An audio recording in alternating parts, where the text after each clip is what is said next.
Good morning, students. This is the 7th standard science, chapter number 9, soil. Part 3 we have completed and we will start the part 4. Okay, open your books. Page number 90.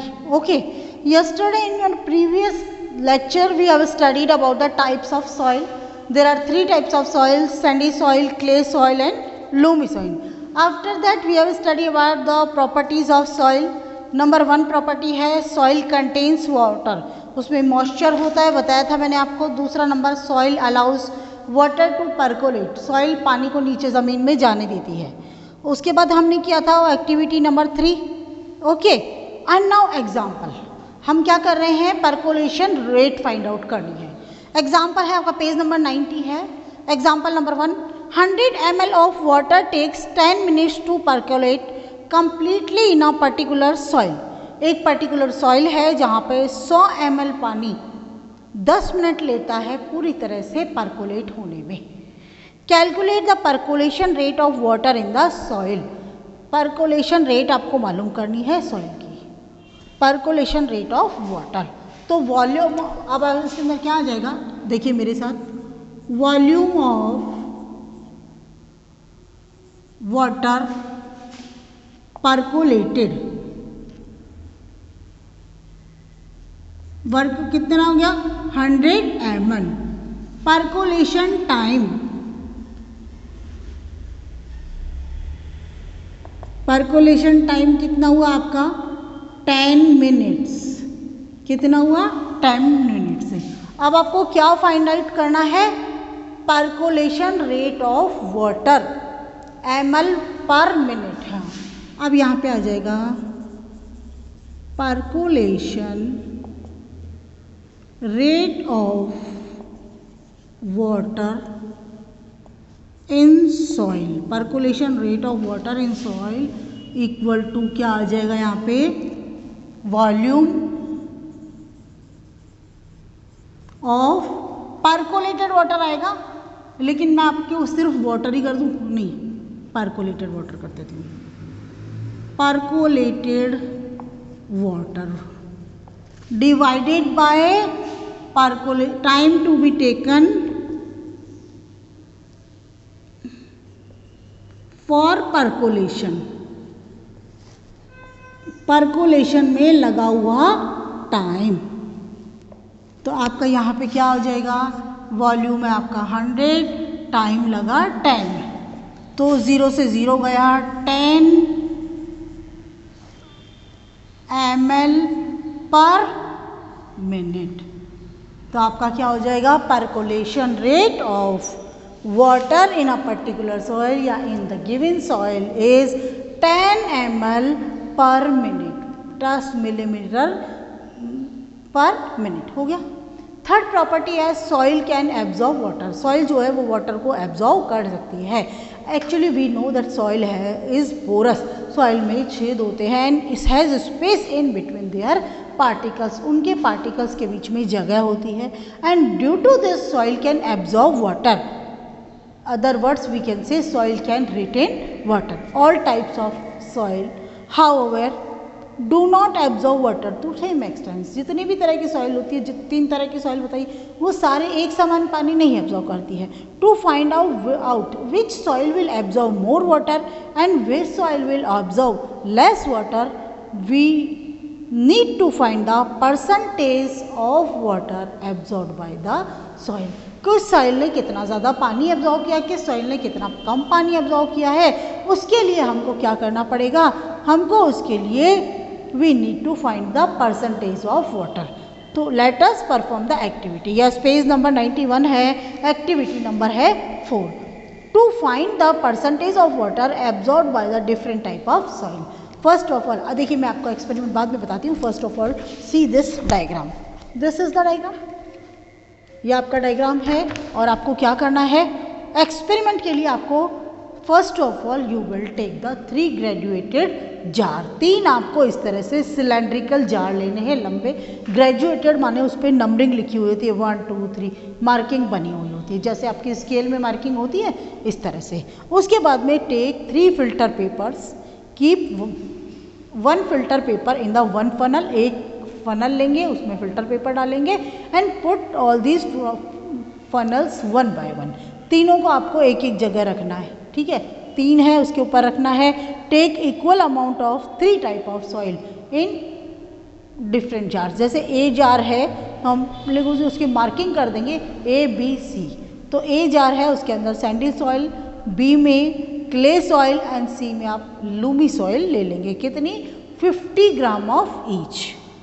Put these wait soil in the different funnels, अब these wait soil, हाँ अलग अलग उसमें आपने जो graduated jar है उसके अंदर आपने रख दिया। उसके बाद में क्या करेंगे, pour equal amount of water, suppose करिए आपने इक्वल अमाउंट लिया 50 ml, तो pour equal amount of water in the each funnel with the help of a measuring cylinder, एक मेजरिंग सिलेंडर लेंगे और इसके द्वारा धीरे धीरे, डोंट पोर फास्टली, उसको बहुत तेज़ी से आपको नहीं उंडेलना है, तो pour the water drop by drop on each type of soil, हर सॉइल पे आपने ड्रॉप बाय ड्रॉप डाला है। Do not let all the water fall at once या एट स्पॉट, एक बार में सारा पानी नहीं डालना है।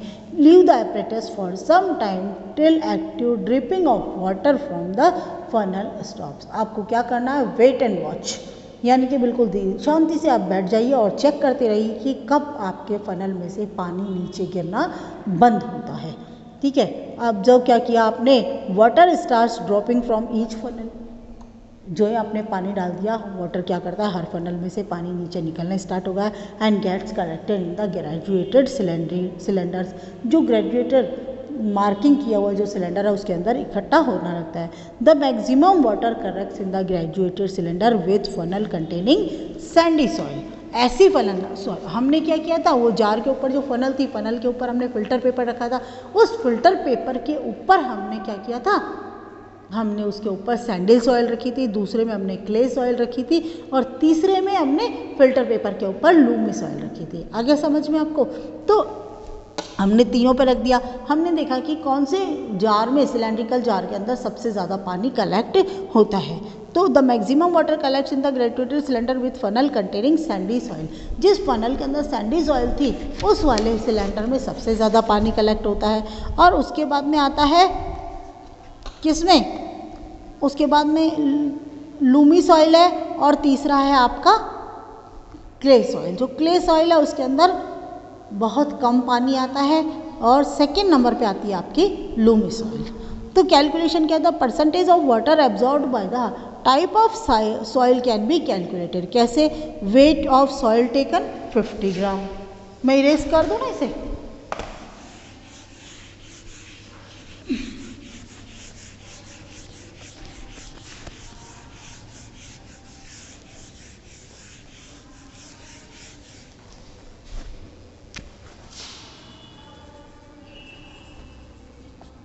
वेट ऑफ सॉइल आपका कितना होगा बेटा, 50 ग्राम्स, 50 ग्राम आपने मिट्टी ली है।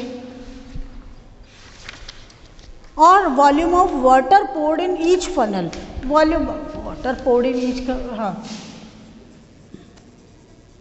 देखिए मैं ज़्यादा नहीं लिख रही हूँ, आप बाकी का अपने आप खुद ही लिख लेना। Volume of water in each soil आ जाएगा आपका 50 ml इन ईच सॉइल, तो आप खुद भी लिख सकते हैं। अब उसके बाद में क्या था, volume of water collected in the cylinder,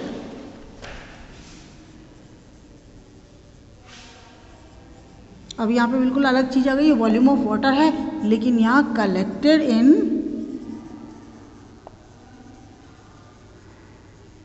cylinder, तो बराबर x ml, कितना वॉल्यूम कलेक्ट हुआ, x ml ही हुआ आपका।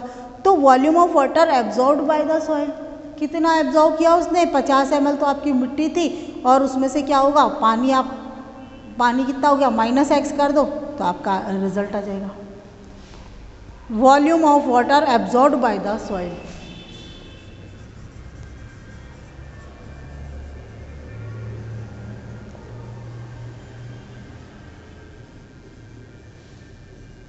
by the soil equal to 50 minus x ml, कितना 50 minus x। Weight of water absorb, volume तो आपने कितना निकाला 50 माइनस x, और weight of water absorbed by the soil.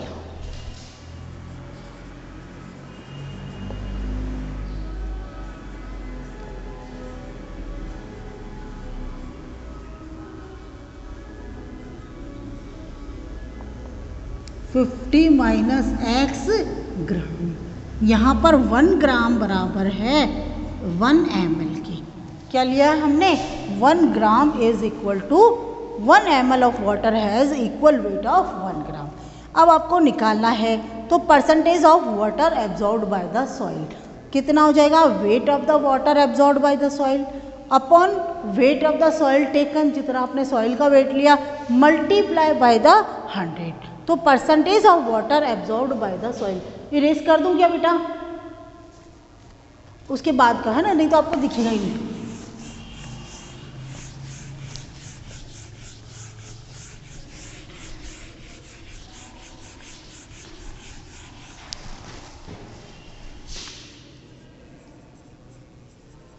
Percentage of water absorbed by the soil, कितने percent उसने पानी absorb किया सॉइल ने, तो वो बराबर किसके हो जाएगा आपका? Wait of water absorbed by the soil.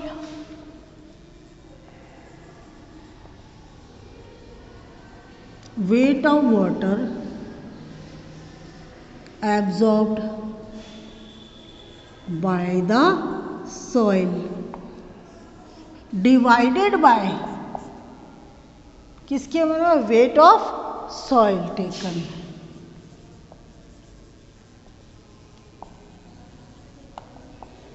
अब चूंकि परसेंटेज निकाल रहे हैं तो multiply by 100, this is the formula. हो गया? With the help of this formula you can find out percentage of water absorbed by the soil. अब आता है clay soil absorb most water. जो क्ले सॉइल थी उसने क्या किया? फनल में बहुत ज़्यादा पानी एब्जॉर्ब कर लिया। It has a very good water holder है capacity due to its very small and tightly packed particles. इसकी वाटर होल्डिंग कैपेसिटी बहुत अच्छी होती है। क्यों? क्योंकि इसके पार्टिकल्स स्मॉल होते हैं और एक दूसरे से बहुत ज़्यादा टाइट जुड़े हुए रहते हैं। Sandy soil does not absorb much water as it as a large particle. Sandy soil जो होता है वो ज़्यादा पानी नहीं एब्जॉर्ब कर लेती है क्योंकि इसके पार्टिकल्स बहुत लार्ज होते हैं and there is a large space between them. The water absorbing capacity of Lumi soil is average. Lumi soil की कितनी है? एवरेज है। क्वेश्चन नंबर आप देखिए 2, एग्जाम्पल नंबर होगा 50, page number 92। 50 ml of water was added drop wise to 15 gram of dry soil. 50 gram आपने क्या लिया? ड्राई सॉइल लिया है, उसके अंदर 50 ml वाटर अपने ड्रॉप वाइज आपको डाला गया है। Keep on a filter paper in funnel. Funnel के अंदर फिल्टर पेपर में है। The amount of water collected in the graduated cylinder was found to be 40 ml। कितना ml आया आपका? 40 ml आया। Calculate the percentage of water absorbed by the soil. अभी अपन ने ये एग्जांपल किया है। यहाँ weight of the soil taken कितना है? 50। Volume of the water poured in the funnel 50। पानी भी आपने 50 डाला, वेट भी 50 है। Volume of the water collected in the cylinder 40 ml। So volume of the water absorbed by the 50 minus 40 कितना हो गया आपका? 10 ml हो गया ना। अब wait of the water absorbed by the soil 10 ग्राम, तो 1 ml बराबर 1 ग्राम है। यानी कि इस फॉर्मूले से जो हमने ये बताया था, तो wait of the water absorbed by the soil क्या आ जाएगा? Weight of the water absorbed by the soil 50 minus 40 यानी कि 10। Wait of the soil 50 multiply by 100 कि 10 अपॉन 50 मल्टीप्लाई बाय 100, तो 50 1 जा 50, 52 जा 100, this is 20 ml। Sorry percentage पूछा ना इसने, ml कहाँ से आ गया? 20%। तो क्या आ जाएगा आपका answer? 20%। The percentage of water absorbed by the soil is 20%। कितना हो गया आपका? 20%। अब आपका है MCQs है। There are 2 MCQs। Large and coarse particle are called sand. D पे मार्किंग करिए। बी है which of these can be ploughed easily. कौन से हैं जो आसानी से इजीली प्लो कर सकते हैं? तो that is the loamy soil, B पे मार्क करिए loamy soil.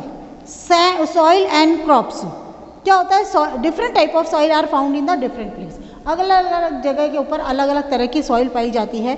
The main factors that affect soil profile and bring about change in the soil structure are characteristics of the parent rock, यानी कि जैसे उसकी पेरेंट रॉक के character होंगे वही उसकी सॉइल के कैरेक्टर होंगे। टाइप ऑफ वेजिटेशन जैसा होगा, क्लाइमेट जैसा होगा, उस सबका भी फर्क पड़ेगा। wind, rainfall, temperature, light, humidity are the some of the important climatic factor। कौन कौन से हो गया आपका, हवा कैसे है, टेम्परेचर कैसे है, बारिश कैसी है, लाइट कैसी है, ह्यूमिडिटी कैसी है। तो the type of soil as well as the climatic factors determine the various type of vegetation and crops that might grow in any region. किसी भी टाइप के अंदर, किसी भी जगह के अंदर, एरिया में किसी भी फसल, कौन सी फसल वहाँ पर जो है वो प्रोडक्शन हो पाएगा, उसके लिए क्या डिपेंड करता है, उसके क्लाइमेटिक फैक्टर भी डिपेंड करते हैं और टाइप ऑफ सॉइल भी डिपेंड करती है। Number 1, clay soil having a good capacity to retain water is required for growing paddy। यानी कि जो चावल की फसल होती है उसको बहुत ज़्यादा पानी चाहिए और क्ले सॉइल की वाटर होल्डिंग कैपेसिटी बहुत अच्छी होती है। तो clay soil having a good capacity to retain water is required for growing paddy, यानी कि चावल के लिए आपको क्ले सॉइल चाहिए। Second, loamy soil which drains water easily are required for growing lentils, माने मसूर एंड अदर पल्सेस। जितने भी दालें और पल्सेस यानी कि पल्सेस है, लैंटिल्स है, मसूर है, तो उसको क्या चाहिए, लूमी सॉइल चाहिए। क्यों? क्योंकि ये पानी को आसानी से जो होती है which drain water easily. Third number आता है सैंडी लूमी और loamy soil which drains water easily can hold plenty of air is required for growing cotton. देखिए कॉटन की क्या डिमांड है कि उसके अंदर एयर ज़्यादा होनी चाहिए, तो एयर ज़्यादा होना चाहिए यानी पानी कम होना चाहिए। तो ऐसी सॉइल जो लूमी प्लस सैंडी है, लूमी तो अगर उसमें सैंडी का परसेंटेज कुछ ज़्यादा है तो सैंडी सॉइल क्या करती है, पानी को होल्ड नहीं करती है, उसके पार्टिकल्स थोड़े मोटे होते हैं तो वहाँ पर एयर होती है, तो इसीलिए वो बेटर है कॉटन प्लांट्स के लिए। Clay and loamy soil are suitable for growing cereals. जो क्ले सॉइल होती है, लूमी सॉइल होती है, वो अनाज उत्पन्न करने के लिए बहुत अच्छी होती है, जैसे गेहूँ है, चना है। Such soil have good water retaining capacity, उनकी गुड वाटर रिटेनिंग कैपेसिटी होती है, वाटर रिटेनिंग कैपेसिटी बहुत ही अच्छी होती है। Now care for environment we will continue tomorrow. Thank you.